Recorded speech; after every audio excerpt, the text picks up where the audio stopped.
आज सुबह से ही मैं जल्दी जल्दी काम कर रही थी क्योंकि मुझे पता था कि आज मेरी हाउस हेल्प नहीं आएगी। आज उसने छुट्टी कर दी थी और आज ही मेरी बेटी भी मुझसे मिलने आने वाली थी। मेरी बेटी और दामाद जो दूसरे शहर में रहते हैं, लेकिन उनकी ससुराल, मेरी बेटी की ससुराल यहीं पर है, लोकल ही है।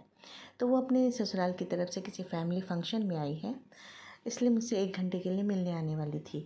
तो मैं जल्दी जल्दी काम कर रही थी। मैंने फटाफट भिंडी कट की क्योंकि दोपहर के लंच की तैयारी कर रही थी, और साथ ही मैंने चूड़ा मटर बनाया जो मम्मी जी और मेरे हस्बैंड को मैंने नाश्ता लगा दिया। फिर मैंने भिंडी को बनाकर और दाल चावल सब तैयार करके रख दिए। मैंने रोटी के लिए आटा मिला कर रख दिया और चली गई धुले हुए कपड़ों को डालने के लिए। मैंने वॉशिंग मशीन से कपड़े निकाले, सोफ़े के कवर और सोफ़े के कुशन कवर वगैरह मैंने धोए थे, चादर वगैरह धोई थी आज मैंने, तो मैं उनको ही सूखने में डालने लगी। इसके बाद मुझे याद आया कि जल्दी से मैं डस्टिंग कर लूँ, नहीं तो मेरी बेटी के आने का समय हो जाएगा। तो मैं वही क्लीनिंग करने लगी कमरे की, और मैंने सब करके चादर वगैरह जैसे ही बिछाया, वैसे ही मेरे हस्बैंड का फ़ोन आया कि एक पंडित जी दुकान पर आए हुए हैं और उन्हें भोजन कराना है। मैंने कहा भोजन कराना है, तो मैंने तो प्याज लहसुन का खाना बना रखा है। चलिए कोई नहीं, मुझे 10 मिनट का समय दीजिए, मैं तुरंत बिना लहसुन प्याज का पक्का खाना बना देती हूँ। पक्का खाना उसे कहते हैं जो तल कर बनाया जाता है, यानी जैसे पूड़ी कचौड़ी वगैरह बनती है, इसे पक्का खाना कहते हैं, पक्का भोजन। और कच्चा खाना कहते हैं दाल चावल रोटी सब्जी को।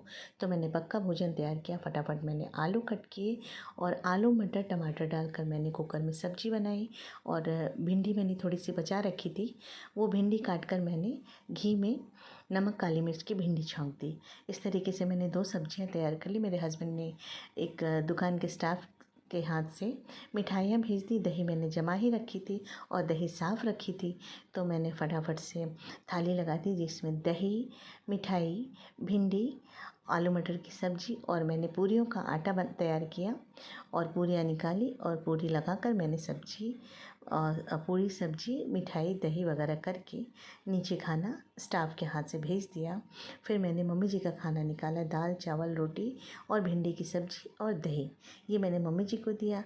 और जल्दी से मैं किचन अपना साफ़ करके कमरे में गई। तब तक से बेटी के आने का समय हो चुका था, और मैं जैसे ही गई, मैं 5 मिनट के लिए बैठी कि मेरी बेटी आ गई, और बेटी और दामाद दोनों आ गए थे। मेरे हस्बैंड उन्हें लेकर ऊपर आए थे, और फिर थोड़ी देर तक मेरे हस्बैंड बातें करते रहे।